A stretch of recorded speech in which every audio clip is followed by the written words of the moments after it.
Good Sunday morning, everyone. Brian Haenchen, Danny Riego here with you. You're watching the scores table. Feels like it's been a week since we've done a show. It's only been 3 days because so much has happened game-wise over the past few days.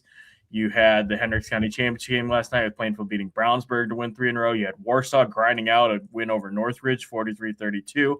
Pendleton Heights beat Jay County, a game that I was at. Snider beat Northrop on a crazy game. Danny and I were actually texting about that last night as he was screening it. Naja Winston is back for North Central. KK Holman's out there setting records. You have Monrovia getting close to setting or to making school history. Roncalli taking down another 4A team again, and some big performance out in Westfield. And one that literally I didn't notice, or that I'd forgotten and was just about to throw in the chat for Danny. You have Cathedral extending its win streak to 10 games going into City. Danny, I will start off by asking how you're doing before we dive into these fun games. Oh, and by the way, guests today, Berkeley, Williams, Hannah, Menser, Plainfield. Daniel, how are you? I'm good. Football weekend. Like it's a big football weekend. I was watching this weekend, and I did think that it was worth mentioning that there are a couple of connections to Indiana Girls High School basketball. That's obviously our audience here. So if you watch on Monday the 19th, Omar Cooper Jr., who had the really famous Gus Johnson catch at Penn State, his baby sister was an Indiana All-Star, 2015 at Lawrence North, Lamina Cooper, who goes on to play at Purdue. Many people in the Indianapolis area will know that. But, you know, the NFL playoffs also have connections to Indiana Girls High School basketball. Austin Booker, who is a contributing pass rusher for the Chicago Bears, in another great game last night, his baby sister is Aubrey Booker, who was a standout at Center Grove and part of the Lily Bischoff, Aubrey Booker thing. So, you know, look, this is football's week at the professional level, and I think myself as one that put a lot of attention on that, maybe in addition to streaming games, but just thought I'd mention a couple of connections to our sport. Where speaking of our sport, Daniel, where do we want to start? Do you want to start with number one Warsaw? Oh yeah, sure. I mean, that was a game that I think we should talk about and get off. It was kind of ugly, but yeah, we can start there. Sure. 43-32, number one over number 13. Jocelyn Bricker, 28 of Warsaw's 43 points as they take sole possession of first place in their conference. First big major test for Warsaw since the Hall of Fame Classic. The game that they are looking forward to, Lenny Krebs alluded to it when we spoke after the Hall of Fame, is Homestead. That'll be the next really big test. But, Danny, you had a chance to watch that game, Warsaw Northridge. What do you think? Well, I didn't write anything down because I just kept kind of waiting for the story to materialize, and I guess it never really did. It was a weird game. I think the first thing I would say is congrats to Northridge. I think they had a good plan coming in. There was a lot of conversation that we had on the show about what they were going to do, what they did last year, all of the options that they had. They also mentioned, they being the Northridge, the Northridge contingent, Doug Springer and Lily Scholl, who represented that on this show, said that what they were going to do was kind of player led, that they were going to. Well, Cam Conley, who was their senior leader, did in fact draw the Jocelyn Bricker matchup. It is a change and worth mentioning because Conley did guard Zartman last year in a game that got away from him very, very early. So Conley does draw the Bricker assignment, but the one big change was they dropped the pickup point and they switched everything. So Conley started on Bricker every possession, but always ended up guarding multiple people. And they held him to 43 points. I mean, Brooks Zartman, I think, maybe only had 3 or 4 points. Neely had trouble getting going. And even Bricker, who had, I don't know what her final number was. It looked like it was probably 28, 29, 30, something around that range. Even she, I think, it just looked odd. She looked like she was getting to her spots, but it looks like she was struggling to put the ball in the hole. The game was played very physically, so maybe some of the calls that they were used to getting in the Tiger Den, they weren't getting. She missed 5 free throws, but just an odd game. But I think the big thing that we draw from it is Northridge's toughness, their ability to hang. That was a very close game, really, and it was just really one run late in the third quarter that got it done for Warsaw. I agree. I think that there's two things you take away from this. First of all, like you said, a lot of credit to Northridge for executing that defensive game plan. I'm looking forward to screening that game. But I went into that kind of expecting another statement type win from Warsaw, but Northridge apparently wouldn't let them have that. Good. And then on the Warsaw side of things, again, it's good to find ways to win games in different ways. And this is one of those examples where they had to kind of grind one out, a low-scoring game, and they proved they could do it with not everybody firing on all cylinders necessarily. And again, that's a big credit to Northridge. 33rd straight conference win and 28th straight home win for Warsaw. Reagan Huss playing against her former team for the first time. She had a couple threes and 8 points there. And now Warsaw, as I read from their press release, they're going to be heavily favored, obviously, in the next 3 conference games. And then it all sets up for that Homestead showdown here later this month. Second of the 2 Huss threes that you mentioned was the 3 where the broadcast said, and that one is a dagger, because it was the one that put them up 11 in a Warsaw game is such commonplace, but in a game where points were at a premium. I mean, that's 40, whatever it was, 43, 30 something. That's normally a halftime score for Warsaw. Mm-hmm. So an 11-point lead in relativity to what was happening in that game was huge. And so great for Reagan. I will also mention that the stream stays live. It got my secondary screen. Like, it wasn't what I was watching. I was watching NFL football. It got my secondary screen. So I didn't have audio. I didn't really see what was going on. But after the game, all of the Warsaw players and all of the Northridge players congregated at the half court. Cool. And I thought that was really neat. Like, it just looked like it was, yes, it is a competition, but they're all connected through this. And then everybody was hugging Reagan. I think that was a really special moment for Reagan Huss, without having talked to her or having anything to confirm that. It just looked like that was, and that's what sports all about, right? That kid gets to hit a big shot in maybe the biggest game for her to this day since the move over to Warsaw. So, great job by you picking that up, that she hit a couple of threes and that connection. And for those of you guys that don't know, Reagan Huss was on Northridge's roster last year. Shout out to the Warsaw Athletics folks for getting a press release up with stats. That's greatly appreciated. Another team with stats, Danny, and another game that you stream. Let's just stay up north. You have Fort Wayne Snider coming back from a 12-point deficit, in the final quarter and a half to knock off Northrop 49-48. You had Janiah Cooper putting up 16 points, 8 rebounds. Kenzie White with a massive game, 16 points, 17 rebounds for them. A really impressive team. A Snider team that maybe, and I don't know, this is probably my fault, but maybe going under the radar just a smidge when you have so many powerful teams up there in the north. Snider a little bit younger than the rest, but just as powerful. And those injury woes that they had earlier in the season, I think maybe knocked their profile down a little bit, not in any negative way, but just kind of in a reality way. But, man, they're going to be a problem in that 4A tournament. And they have a shot at Homestead here coming up in a couple days. Yeah, this was probably the best game that I had streamed since the last time we got on the show, which was Thursday. This game was fantastic. Okay. Let me first say, I think there was a lot on the line in regards to who goes on to win that conference. Okay. Mm-hmm. These are 2 very relevant basketball teams. In the scope of who wins a state championship, even more so with who comes out of the north. And Hank kind of mentioned all of that. And you have kind of Snider flying under the radar. Hank, please don't let me get out of this game without also talking about Northrop. I really like Northrop, but let's go ahead and lead here with Snider. In Janaea Cooper and Mackenzie White, I think weren't able to join the show. I think we had talked about the prospect of maybe even them having them on, but Mackenzie White was who we had talked about earlier in the week about how she's back. Okay. She reels off, I think, 12 points in the third quarter, and I think what ended up being 10 straight for Snider.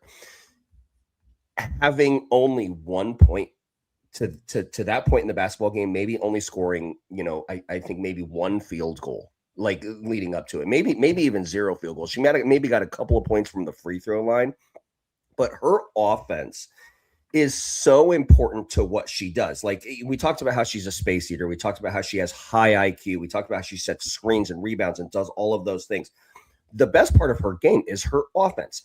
And this is not just garbage. Like, let's grab an offensive rebound and put it back in. Like, they throw the ball into her, expecting her to make a move, expecting her to bury her defender deep, and she did it. And when she started to get going, she did get an offensive rebound put back. It was her first basket in the third quarter.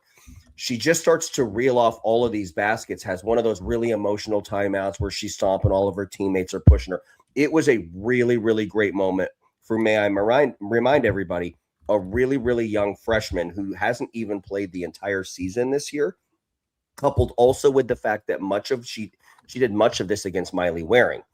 Miley Waring has a state championship ring on her finger. Previously with Bishop Lures, and she's back from injury. She didn't do this against some kid. Yeah. Mackenzie White, Fort Wayne Snider. Like, we'll talk about Janaea Cooper and we'll do all of that, but I wanted to lead with Mackenzie White because I could not unsee how effective she was in this game. So good, Hank. It was such a great game, and I like both of these teams moving forward. I really do. Northrop, by the way, you wanted to talk about them. They also beat Lawrence North, a win that I think we'll appreciate and value. We'll see where Lawrence North goes from here. This kind of feels like a little bit of a turning point for them after the loss to Brownsburg. I'm going to have to catch up with Steven here soon, but the loss to Brownsburg, they have LC coming up this week. Great win there, though, I think, for Northrop. And then this week coming up, they're going to have a shot at Lawrence Central on Saturday afternoon.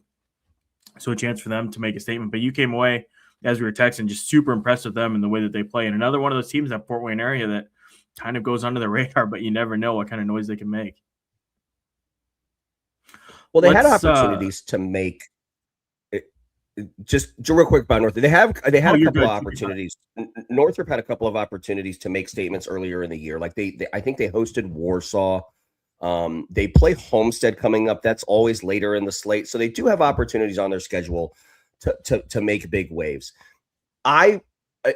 Northrop's loss against Warsaw was without Miley Waring and very early in the year. So it should be qualified with that. But they're very, very good. They do, since that loss, have started to turn the tides a little bit. They got a little bit healthier with Miley Waring. But the thing about Northrop that I really like is, and people will always hear me say this, I will always preface it, and I shouldn't have to at this point in time. They have an identity, and their identity is they are going to be tough. Like, and I mean this in the most complimentary, endearing way, okay? But they get in your face, they flex on you, they talk, they're aggressive, they'll put their hands on you. They are tough. And if you know Katie Jackson personally, she would love that I am describing her basketball team as that, because that's every bit of what she is. She is a tough coach. Her daughter Swin Jackson embodies that, getting Miley Waring back. Williams Thomas is must-see athleticism. Like, there were moments in this game, Hank, like, let me just paint this for everybody, okay? There were moments in this game where Williams Thomas and Janaea Cooper were isolated on the wing, and you're like, oh my gosh, like, what's going to happen? Okay, like, you almost wanted to be like, go, like, Williams Thomas, go attack Janaea Cooper, and you were almost saying the same things to Janaea Cooper when she was 1v1 against Williams Thomas. Like, the athleticism, the height, the college prospects of these kids, the relevancy to the state tournament, it was so good. And then the actual game itself being down 10 points and then 8 points and then eclipsing at 12 points. Reggie calling a timeout, ripping his team at 32-20, then them coming out after in ATO and making a comeback, having the good finish, clutch free throws and everything. Snider Northrop was that was really good. And it was at 5:00 on Friday night before the college football game. Probably not a lot of people saw it, but you should double back and watch it because it's a great watch. One of those losses that they had without Miley Waring was against Whitko. Actually, they lost a couple games in a row. The first one was to Whitko. Transition for me to talk about Whitko, the 2A team that we had on last year. Saw Justin Jordan actually at Wings and Rings, got a chance to catch up with him a little bit, which was great. But staying with Whitko here for a second before we transition to the Hendricks County Championship and then our interview. They're 14-1 on the season with 2 wins now over Northrop. Beaten Huntington North. Their only loss came to Columbia City, a team which recently knocked off Pendleton Heights. They've beaten Bishop Luers. They're putting together a real nice little resume there as they look to build upon last year's historic run to the semi-state semifinals. So keep an eye on Whitko. Again, we're going to start diving into a lot of these teams. Danny and I are with interviews and the like as we get into sectionals time. So be sure to subscribe to the channel and be on the lookout for all of that material. Yeah. This for Whitko, it shouldn't be a surprise for anybody that's educated on in that area that they're doing this. Maybe not 14-1, but the Stonebreaker kids can play. Okay. Yeah. The Stonebreaker kids can play. And they were, I think they're a junior and a senior now. They do multiple things. There's been continuity there. But yeah, look out for Justin, kind of moving forward. We had him on the show in the postseason last year, and it was because they were winning. Mm-hmm. So it's not. I don't think it's something that we should be surprised that they put together another kind of kind of deeper postseason run. But yeah, if you're looking for the connection to Whitko and their success, don't look past the Stonebreaker kids, the Stonebreaker sisters, because they're a great watch. Reese is a senior. She's averaging 14.2 points per game, 5 rebounds, 3 assists, 3 steals. Jama, 12.6 points a game, 4 assists, 4 steals. And then complementing all of that, you have Allie Brown, 10 points a game, 7 rebounds. And then another kid, Kira Lowe, 9 points a game, 3 rebounds, 3 assists, 2 steals. So they're a well-balanced unit, especially when you consider they're only a 2A club. I think they go north in 2A. So I think Rensselaer, again, stands in their way. Lapel's going to stand in their way more than likely, depending on how the regional and semi-state draws go. But keep an eye on Whitko. They're out of the 2A North moving forward. You remember the South Bend, Washington, like this when Steve Reynolds was at South Bend, Washington, and they were super relevant. And we were talking about them all the time. They had the Reynolds sisters. They had a kid who rounded out their starting 5, and she was pretty good, but she never got talked about because she was buried through the production of a Mila Reynolds that had kind of moved on, oh gosh, what's the 25's name? I don't know why I'm drawing a blank there, but anyway, it was Kyra Lowe. Like Kyra Lowe has played major basketball in sectionals, major basketball in regionals, and like she has been coached by Steve Reynolds, played with really good talent. Like this isn't new to her as well. So she's another reason when you add Brown and the Stonebreaker sisters and you add Kyra Lowe with that experience into there, that's another thing that is just really, I think, really relevant out of that piece. I can't believe I didn't put that together. That's a good pickup on Kyra Lowe. Danny, let's shift a little bit closer to home. Let's talk about the Hendricks County Championship before we bring on Berkeley and Hannah. Cool. Plainfield finds a way again. 19 points from Berkeley, 15 from Mariah Armstrong, 10 from Hannah Menser, 9 from Caroline Pugh on the Plainfield side. Brownsburg side, 20 for Elle McCullough, 10 from Naja Joaquin, 8 for Gabby Harvey. Starting on the Plainfield side, since that's what we're going to talk with here in just a minute, but they look a lot better than they did at the Hall of Fame. Kurt Benj talked about wanting to see more toughness and kind of the attention to detail kind of things, and we're starting to see that. There's still some inconsistencies, and that happens. They're still a pretty young team, but you can start seeing them coming together a little bit and clean up a lot of things, particularly on the defensive end.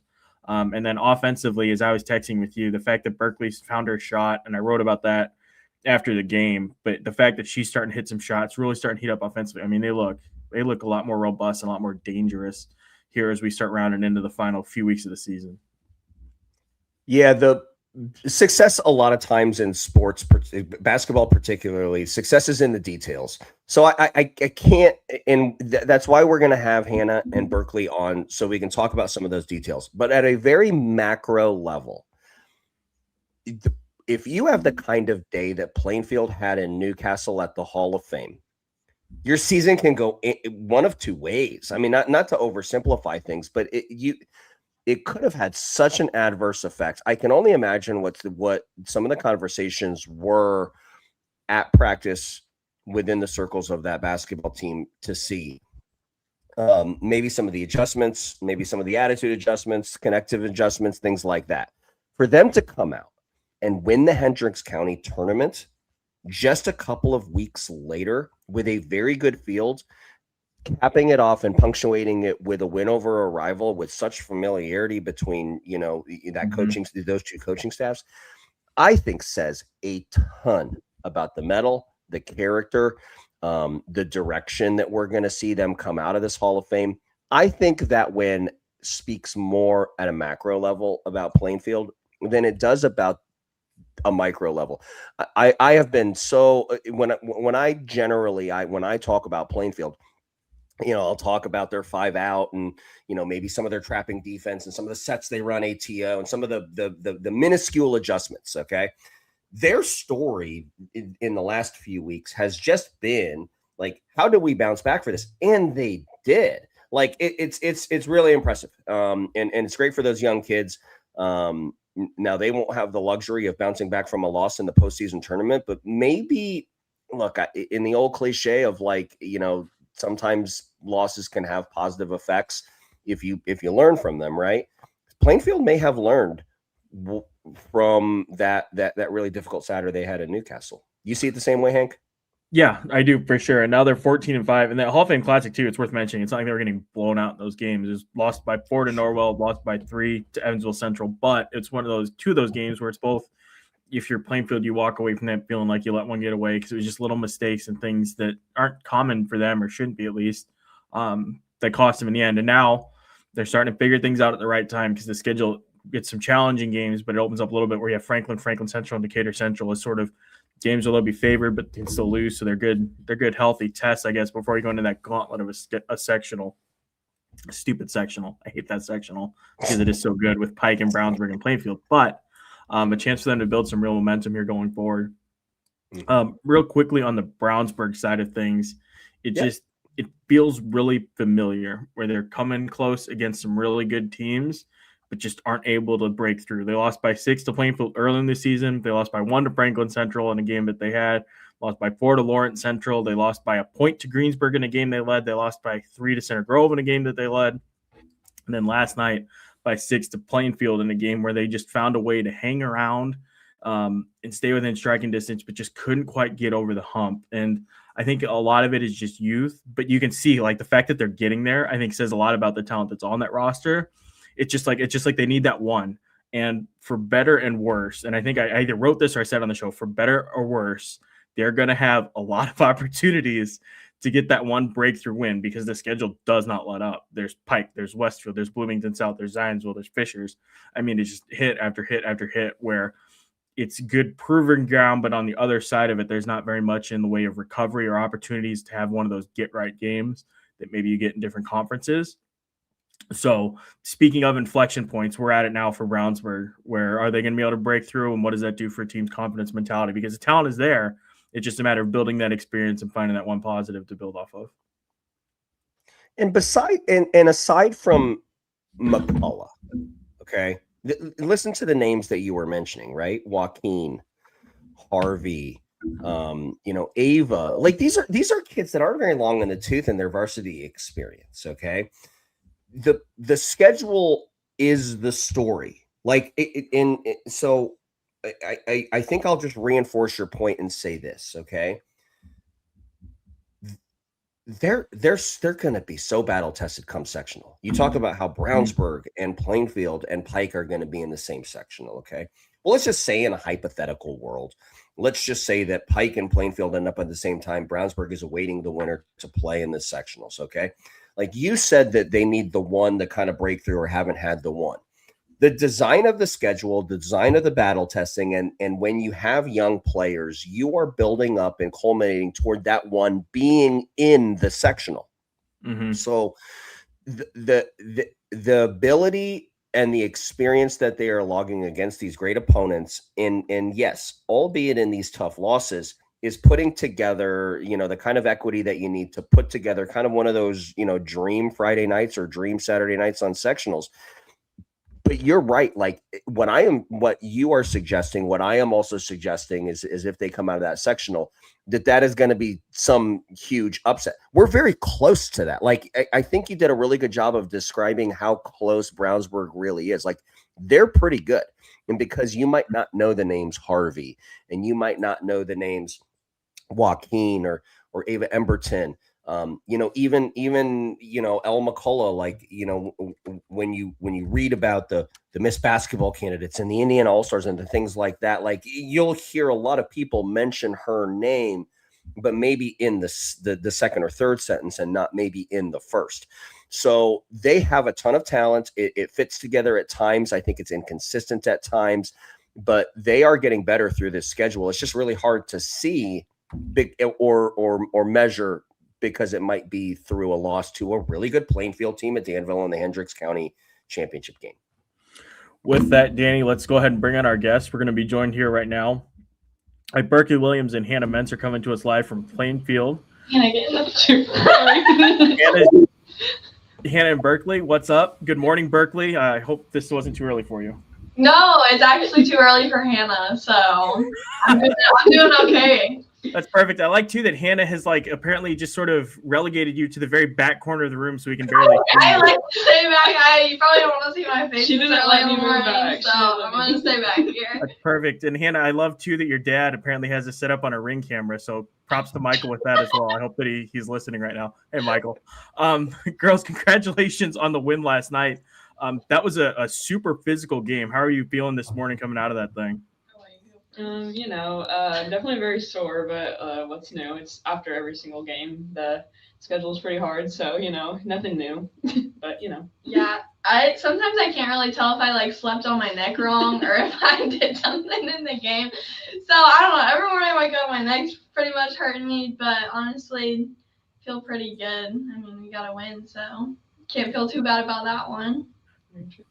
Berkeley, you and I talked about it last night, but Hannah, I want to ask you, what have you seen from Berkeley here recently, particularly on that offensive end, where she's starting to knock down shots with a bit more consistency and really stepping up alongside you? I think just the confidence factor. I think a lot of the times, like, she gets down on herself and, like, it's hard to kind of bring her back up and everything, and she doesn't really look for her shots. But, like, as soon as she, like, is like, oh, like, I can make these shots and looks for them herself, like, I think she's just, like, she'll make every single one of them. And Berkeley, for you, I wrote about this morning, but why don't you tell the folks about that conversation you had with your mom right around Christmas that kind of helped get things on the right track for you? Yeah, so my mom's a very straightforward person, so she's always someone I can kind of go to, and I've kind of had this thing over the years of, like, a look of, like, kind of feeling a disappointment factor, and, like, I've always looked to my mom or my grandpa in the stands, and they've always been someone that I'm trying to, like, play for and things like that, so I kind of talked to her about how I've been feeling about that, and so her telling me, like, they could care less, like, they just want to see me having fun. They want to see a smile on my face. They obviously want to see us win, but at the end of the day, they just want to make sure that I'm happy. And so once I kind of sat down with my mom and we watched some of the games that, haven't been the best played, not only, like, individually, but trying to look on, like, different ends of the floor from all standpoints, she was really helpful. I mean, she used to coach me when I was really little, and I never wanted to listen to her, and I still have a little bit of that in me now, and just the standoffish and stubbornness. But, I mean, once we sat down and had a really good talk, I was able to kind of hear her out and listen to the things she had to say, so that was really helpful. Hannah, there was a point in the game last night on the stream where, like, you were stretching, like, at the elbow, okay? And look, I don't mean to embarrass you and whatnot, and this isn't really none of our, like, it just seems like it's really hard out there for you. Without getting too medical on this, how are you doing? Are you doing okay? Honestly, it's pretty good. There's some, like, turns and twists in the game where it just starts hurting a little bit, but just stretching a little bit and just keep playing through it. We got more games and everything, and obviously got the win, so excited about that. But yeah, just keep playing through it. We're good. Good for you. Very good. Your offense, okay? There's a lot of different things that we've seen throughout the years. Plainfield, you guys run a lot of sets for you, but you've been asked, it seems like through that maybe the tail end of last year, the beginning of this year, to maybe have to get it out of your own creation, off the bounce, if you will. Particularly in middle third, sometimes you get ball screens, sometimes you don't in the 5-out. Can you talk about the evolution of your offense and maybe how much more that you're maybe putting, attention on, you maybe getting into the paint off the bounce, creating for your other teammates? Just kind of talk about that a little bit, because it looks really good, quite honest. Yeah, we've definitely been working a lot on our offense this year. We have a ton of sets. Not all of them are remembered, but the ones that are, we do pretty good with. The newest one, the biggest thing like about it is going off of closeouts, I guess, because obviously our team, like, we love shooting. Like, we have a lot of good shooters on our team and stuff. So Coach Block, his thing is use that to your advantage. So as soon as someone's running at you, they think you're going to shoot it, just like get them off on the closeout, which is what we've been really trying to do. That's cool. Berkeley, with you, congratulations on the start last night, Berkeley. I mean, it was really good. Haenchen kind of mentioned it. It was really good to see you go out and get, I think, maybe the team's first 7 or 9 or something like that. You seem to always be more involved. But your injection into the storyline is always like your defensive matchup, seemingly. Like, at least from my eyes, it always just seems like it's like, oh my God, like Berkeley's here or Berkeley's there. Berkeley's giving up inches to this person, or, she's got this. What a great matchup there. And then you turn on the stream last night and here you are in El McCullough. Yep. So is this something that do you talk about it anymore? Like, is it like, oh, Berkeley, you're going to take El McCullough, and is that a surprise? Or is it just like, does everybody know? Are you asking for this?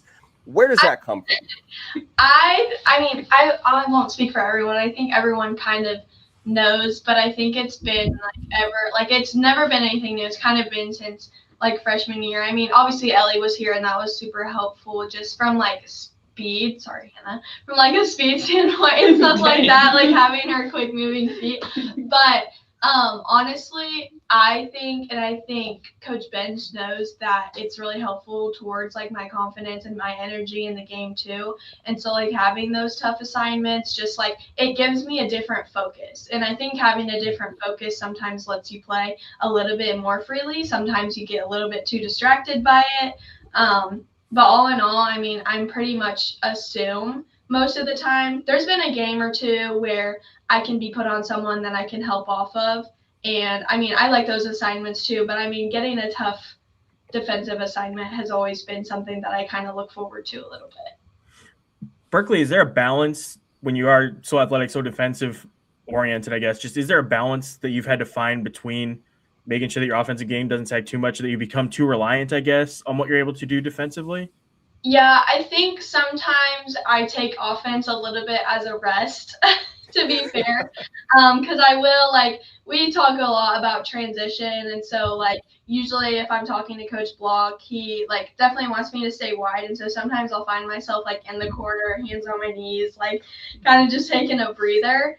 And I think sometimes that does play into a little bit of, not being involved in a play or moving and trying to get the reversal and things like that. And so I've seen that kind of myself sink into the corner a little bit, just resting from defensive assignments. But sometimes I think on defense, I'm also scared a little bit. I'm not gonna lie, I get scared sometimes because I really getting crossed up, no one ever wants to happen. Getting scored over the top of you, no one ever wants to happen. So, I mean, my big thing is I definitely want to pressure people, but at the same time, I'm all right, what are you gonna do to me this time? Listen, that's really interesting to hear you say that. You're an elite defender, okay? You got nothing to be scared about, and particularly the fact that it's such a responsibility and an honor, quite honestly, to guard the other team's best player, just night after night after night. To do it once is fine, Berkeley, but you're a joy to watch. But I do want to kind of Hannah's answer and your answer kind of leads me to my next question. You guys both mentioned Coach Block, Keelan Block, okay? And I think you guys are. At least I know Hannah, your staff watches it, things like that. But I always talk about Kurt and Michael and Keelan. And I always talk about how I think that is as good of a high school staff as really I've seen. I think you guys employ mid-game adjustments. Your pregame plans seem to be unique. The implementation during the week seems to be on point because you can see some of the things that you guys are working on. I want to hear each of your thoughts on your staff. Am I missing this? Do you have an elite staff? Just kind of talk about it. Hannah, it'll be a little weird for you because your dad is one of them. So we'll let Berkeley start. But can you talk about the level of coaching that you feel like you're getting night in and night out at practice and into games, Berkeley? Yeah. So, I mean, Coach Benj and Coach Menser and I've kind of grown up with them. I mean, I played with Hannah and a lot of the 27s for a while when they were playing up in like IGHL, things like that. So the relationship that I've built with them over the years has helped me personally, but I also know the hours, the work, everything they put into every practice, every game, like it really is elite from that standpoint. I mean, I know that they're great basketball minds, but I also know their love and their dedication to the game and their dedication to us as, a team. And then you add Coach Block into there and you add another, great basketball mind. And he's been really helpful from like the mental side as well, because he can always pull you aside. I mean, not to say Coach Benj and Coach Menser do, because they do. But I will always have Keelan like pull me aside, he'll pull Hannah aside, he'll pull people aside if he sees something's going wrong. And it's almost immediate, the impact it makes, because you can watch him pull someone aside and then you see them kind of go off and you're like, oh my gosh, like, what did he say to them? Like, it's magic. But I mean, having them and then obviously having our 3 female coaches, like, it's the absolute best. I couldn't ask for anything more, because the amount of support in all of the basketball minds, it's like top notch. Hannah, what can you add to that? I think the thing that kind of like sticks in my brain a lot is like they all have such good ideas that like they fight each other. Like one person will, like one of the coaches will say something really good and then the other one's like, this is a little bit better. So it's like you'll get like good coaching from all sides and stuff. And obviously having my dad on the coaching staff, like he's coached me for my whole life, so obviously that's like helps me a lot. When he's not there, it's kind of just like a little stressful for me, but having him there is obviously really good. And then Coach Benj, like I love just like joking with him. Like I feel like with head coaches, you're normally like, I guess like you could be scared of them and stuff, but like Coach Benj, like I'll talk to him all the time. Like he's the funniest guy ever. Like whatever. I would just joke with him. But then Coach Block also, like with the mental side, like what Berkeley said, like he's really helped me personally a lot, because sometimes me and my dad will go at it a lot just because that's kind of our relationship. And Coach Block will always pull me over and be like you're fine, like it's okay, like just chill. Like even last night, me and my dad kind of started getting into it a little bit, and Coach Block just kind of like looked at me. He goes, "Hey, chill," and I was like, "Okay." So I think it's all of them really together. And she mentioned our 3 female coaches too. It's just really great. That's really great. And it's cool too, because Keelan, you're coached by Kurtz, Keelan, Michael, the other coaches that you guys had mentioned, and thank you for doing that. But the coaching tree that these people follow, like take Keelan, for example. Like Keelan coached with Andy McGuire and Keith Hollins. Okay. Like Andy McGuire's going into the Hall of Fame. Keith Hollins coaches one of the number 1 team, one of the top teams in the state at a really high level, quite honestly. And that was who he sat next to. And I could do that for every one of your coaches down the line too. So you kind of hear a little bit, these coaches have seen everything. You guys are extremely lucky. I just wanted to comment on that. And it's really good to kind of hear that what we see maybe on stream is true. I'll throw it back to Hank, but girls, congratulations. And when you have that coaching staff, your level of talent, just everything that you guys have going on, I really, really look forward to watching, particularly sectional week and such a really difficult sectional. But Hank, go ahead and take it back from here. Talking about the coaches, Kaya Farrell, I mean, she coaches basketball with you guys, softball at Avon, and works overnights as a PA in the trauma unit. What's it been like having her on staff? Are you guys also in disbelief on everything she does? Just have the mic and talk to us about that woman and what all she does. Yeah, she's so impressive. Like it's so funny. Everything she does, we're just like, she'll do one thing, we're like, add it to the list. Like she's our team therapist. She's our team. Like she'll like help us with injuries and stuff, obviously, because that's her field. She'll come into practice. I'm like, Kaya, how much sleep did you get? She's like, just like an hour. And she'll be like so tired, and we'll be like, how was work? And she's like, oh, it was great. And then she'll still be like, you can't even tell that she's tired. Like she'll just be right into the play, and she'll even we gave her some of my old basketball shoes. Like she will literally like scrimmage us. Like it's the craziest thing ever. Yeah. Honestly, I think we don't really look into how impressive it is all the time. I think sometimes we definitely take like what we have for granted. I mean, it's like I couldn't imagine ever anything like that. And so like the energy Kaya brings, and she pushes all of her like worries, all of her things aside. She pushes it all aside. You can't see anything. It's all about us, and like the unselfishness she has. And I mean, honestly, it goes back to like her love for the game and her love for us as girls. The relationship we've built with her is amazing. And honestly, half the time, I think a lot of us think of her like just another one of our, high school friends. Like, she just has this energy to her. And I mean, a lot of people gravitate towards her because of that. And she's always super honest. You can always go to her if you need a little bit of honesty, brutal honesty, but relationship advice, any of those kinds of things. And so the intelligence you have to have and the patience you have to have, she's got it. Danny, it is insane. Like it still feels weird saying it out loud what all Kaya does, but it is unbelievable what all she does. And the fact that, again, she doesn't show it. Like, just casually fell asleep in the coach's office one night after work, I think, before a game that you guys had, an early afternoon game. She went to the coach's office straight from work, slept, coached the game, then went back to work that night like it was nothing, which is insane to me. I mean, I covered a game last night, was up late riding, and I'm garbage this morning, obviously, as Berkeley, I'm sure, will point out with the questions that I've been asking. But no, she is unbelievable, that Kaya Farrell. Girls, one other player that I wanted to ask you about specifically, Mariah Armstrong, the Covenant Christian transfer. Yeah. She stood out at the Hall of Fame Classic with some big shots. And then again, last night, I mean, early on, it was Berkeley and Mariah kind of getting you guys rolling. What have you seen from her as she's kind of settled in with you guys, and what does she bring to the team? Yeah, I think it's really impressive what she has done. Obviously, coming in here, she had some things where it's like, all right, this is 4A basketball now, which I hate to say, but like we're like, we need to be a little bit stronger with the ball. And she had a little she'd go in the paint and start like turning around, and my dad had to tell her, Mariah, you're one of the strongest kids out there, just go up and finish. And now she's scored on like 4 different defenders, and it's actually insane what she can do. And I think just like her confidence is a big thing too. Like in practice, we'll have to like kind of keep her like going. Like if she misses a shot, she kind of gets in her head a lot. But I think in big games like yesterday and then the Hall of Fame Classic, like she really like as soon as she hits a shot, like she'll hype herself up and like get the team going, and like she's never down and everything, which is really good. Yeah, she's been really helpful from, just keeping us up standpoint.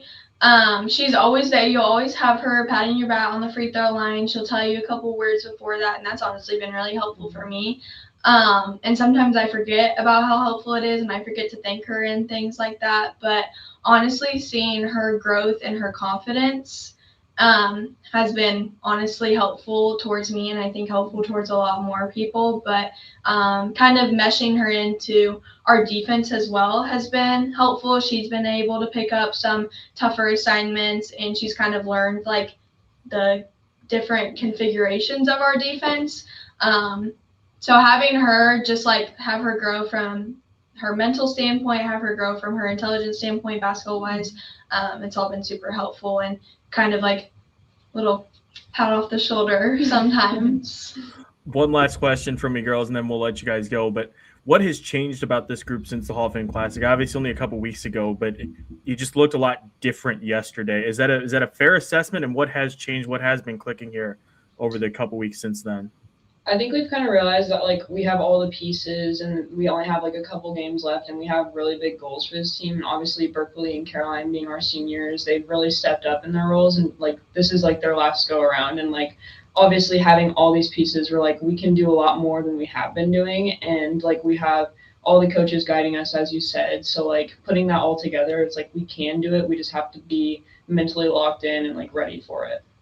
Yeah. From the Hall of Fame, obviously playing in a consolation game, it's kind of, the wording is hard to kind of understand. I think sometimes if you go into it with, we're playing 2 games today, no matter what mindset, it's a lot more helpful than putting a name towards a game. But I think our energy has just shifted. We've all picked each other up a lot more. We're getting more talk. I think sometimes it's hard for us because we're scared of how a teammate will react and things like that, like especially in the heat of the moment. Like I did it last night. I was scared.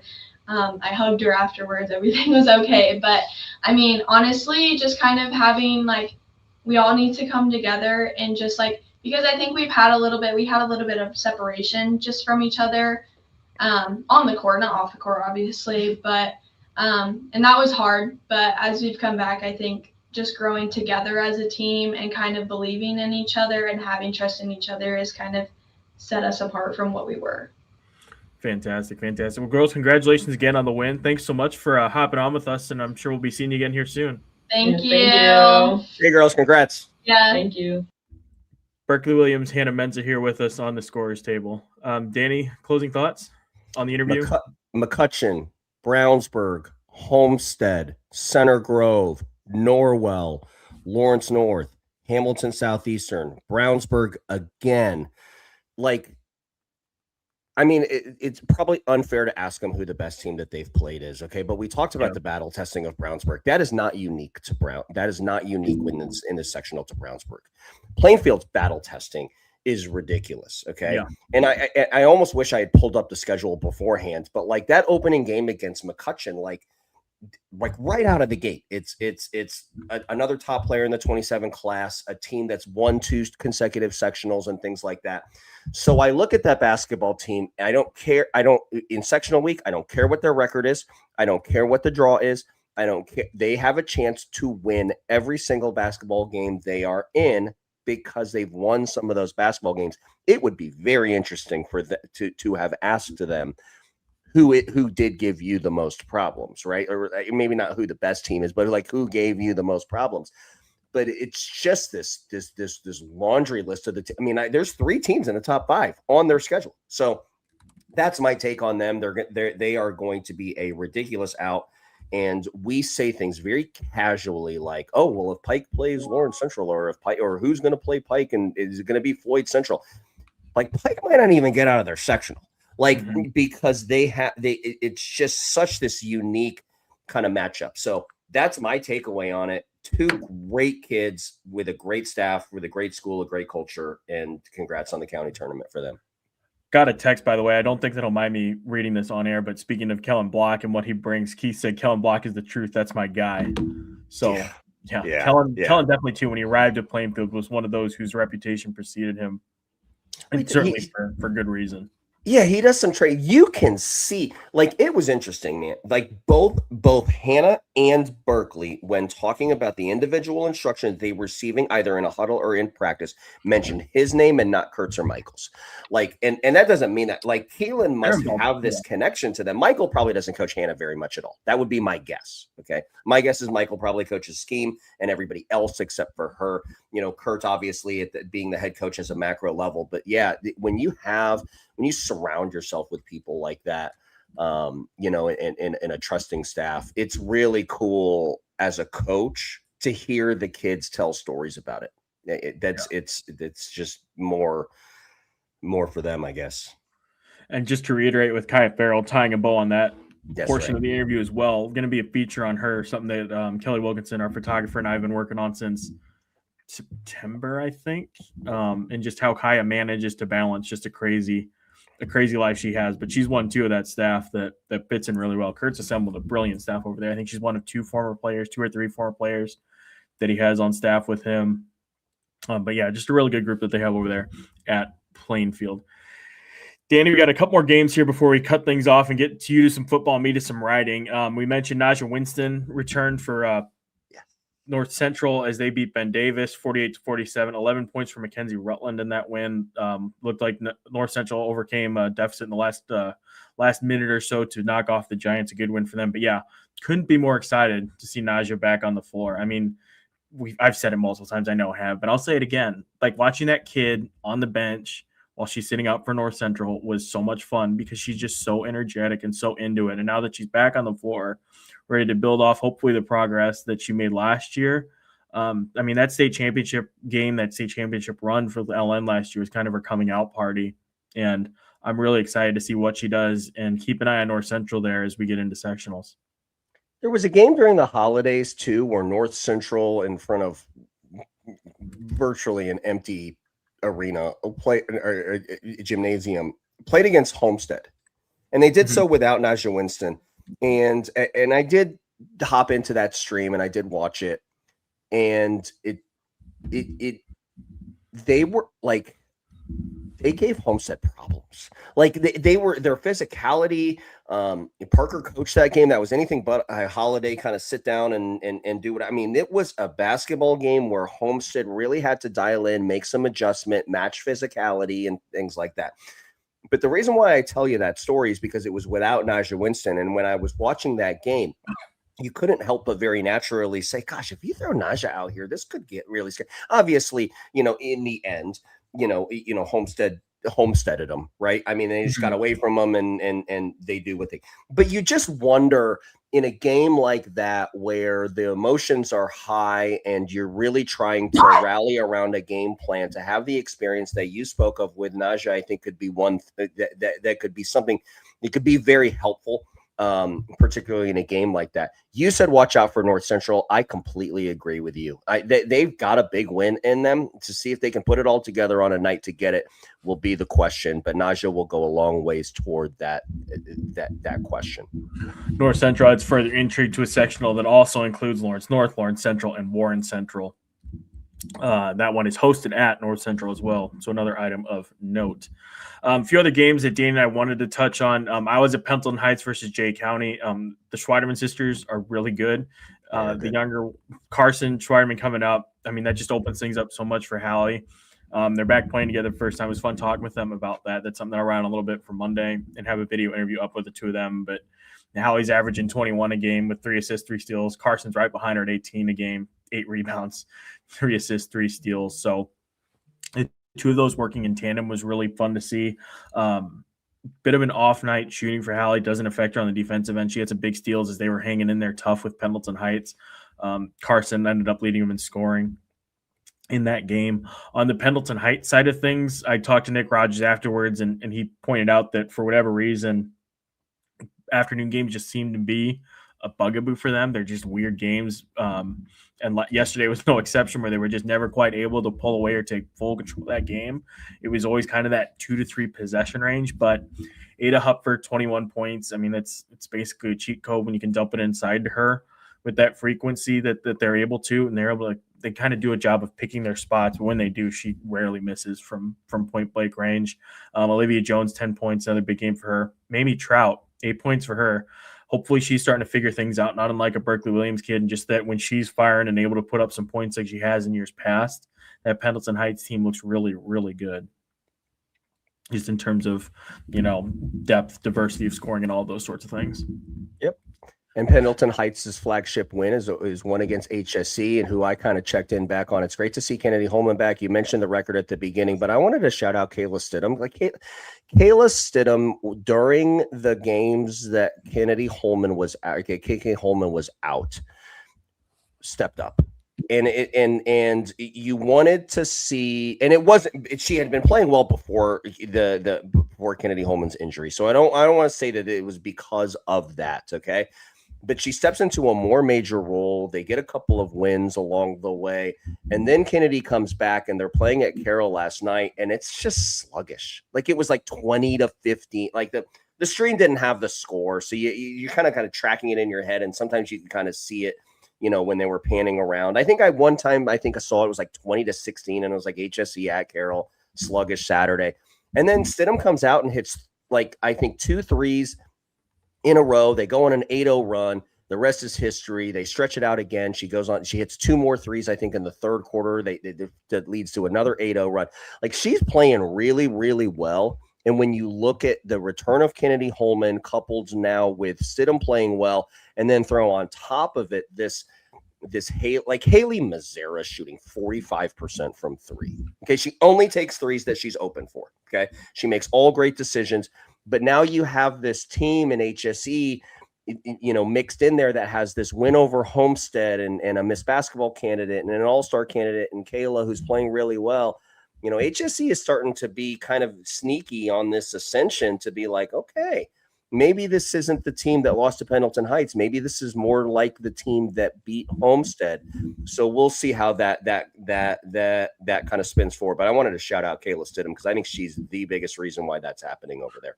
Punctuating your point on HSC, then using that to transition to Westfield.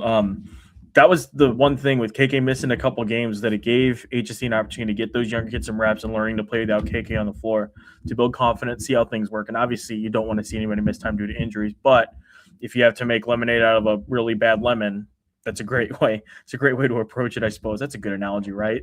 So yeah, I agree with you. I think HSC is quietly figuring things out. Westfield on Friday picked up an impressive win, 61-39. Lillian Clark goes for 22 points, 9 of 19 shooting. That's good for 47%. She had a great game for them, plus 5 steals, 19 points for Riley Suarez on the Hamilton Heights side.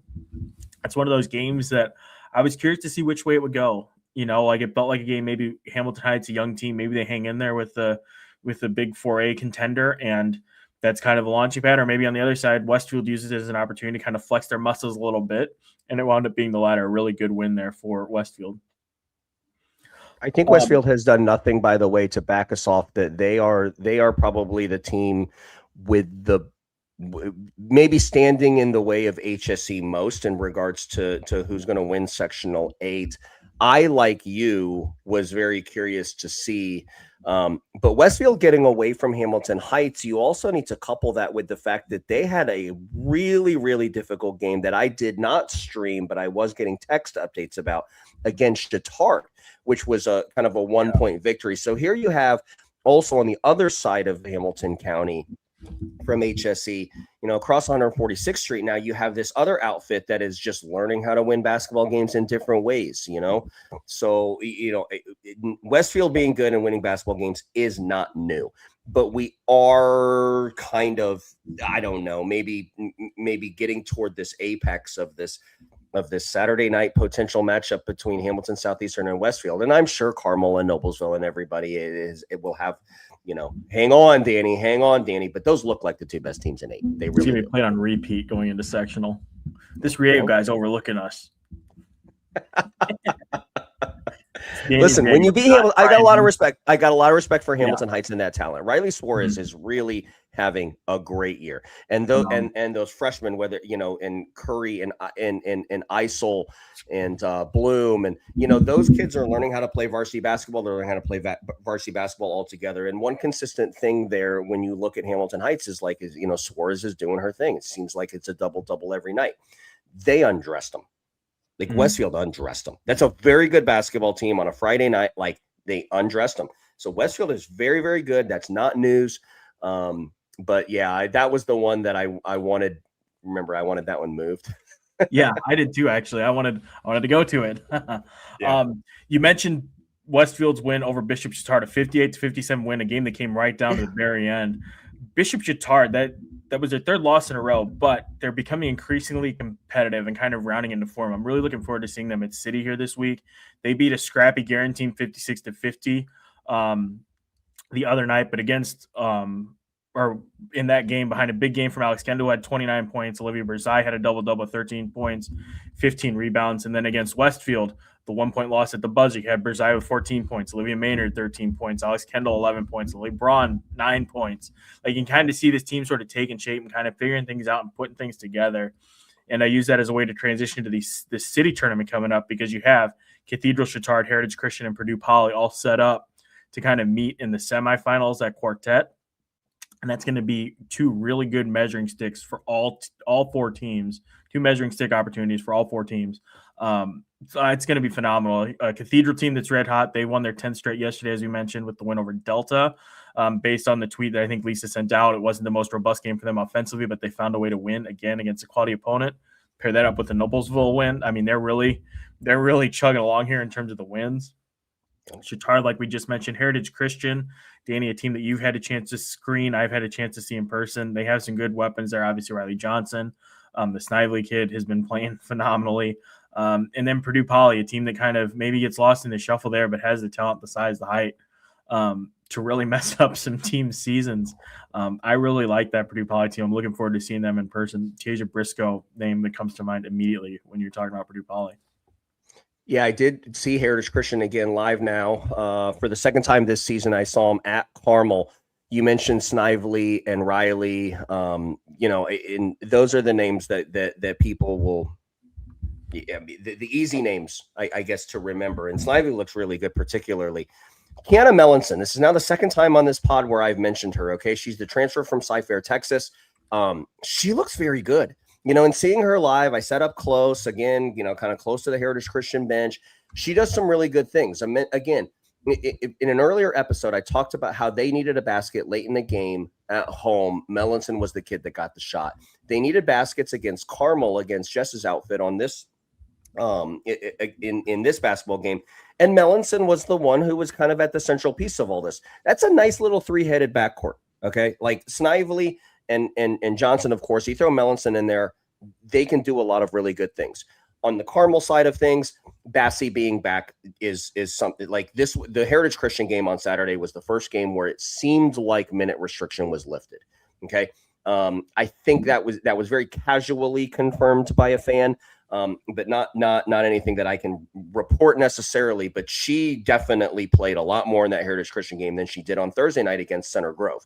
Against Center Grove, they took Center Grove 20-20 at halftime. Okay. Now one might say 20-20. What an ugly basketball game. Like, I was getting texts, by the way, that was like, Center Grove isn't on, the level of Pike or whatever. And then they come out and it's like 35-9 in the third quarter, like the third and the fourth quarter against Carmel. Okay.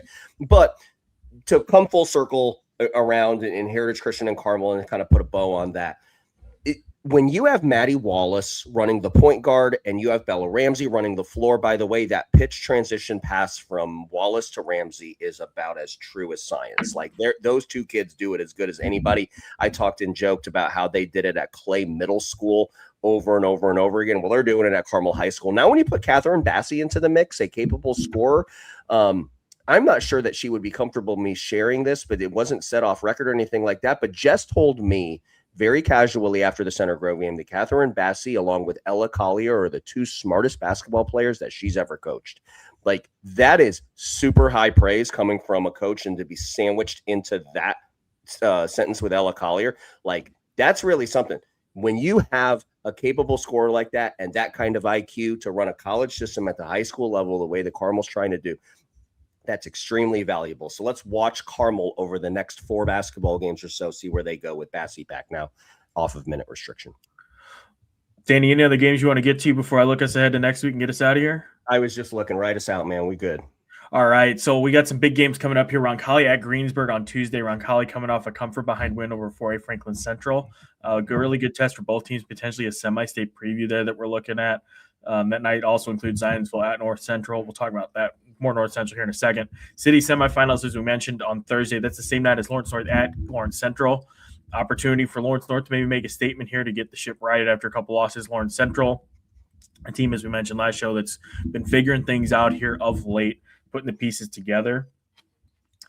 Friday, you have North Central at Brebeuf. You have the city championship. You have Snider Homestead, and then you have HSC Westfield. That's a loaded slate that we're going to have there on Friday night. And then on Saturday, you have Northrop traveling over to Lawrence Central. Pikes playing at Ben Davis. Ben Davis is one of those teams that on the right night, they can knock somebody off in that sectional and win some big games here down the stretch too. So we'll see how that one goes. And then Plainfield at Franklin. Again, Plainfield will be favored, but Franklin has been the underdog in some of these games earlier this season and have found a way to win. We'll be splitting up shows again this week coming up. Show Wednesday, show Saturday. Show Sunday, excuse me. Be sure to subscribe to us on YouTube. Sectional draw is January 25th, I believe. Danny and I will have our post-draw show that night, and then it's same as we did before. We'll have a big breakdown show. We'll have live post-game shows, everything. So make sure you subscribe to us on YouTube. We're almost to 600. The goal is 1,000, so we're nowhere near that goal, but we're slowly getting there with time. So be sure to hit the subscribe button. I feel like such a dork saying that, but it is important for the business side of things, I am told. So please help me appease my corporate overloads with that. And yeah, Danny, that's a show. We got it in at just over an hour. I think we did a good job with that. Thank you for doing this as always. Thanks to Berkeley Williams and Hannah Menser for hopping on with us. Thank you all for watching. We will talk to you again here in a couple days.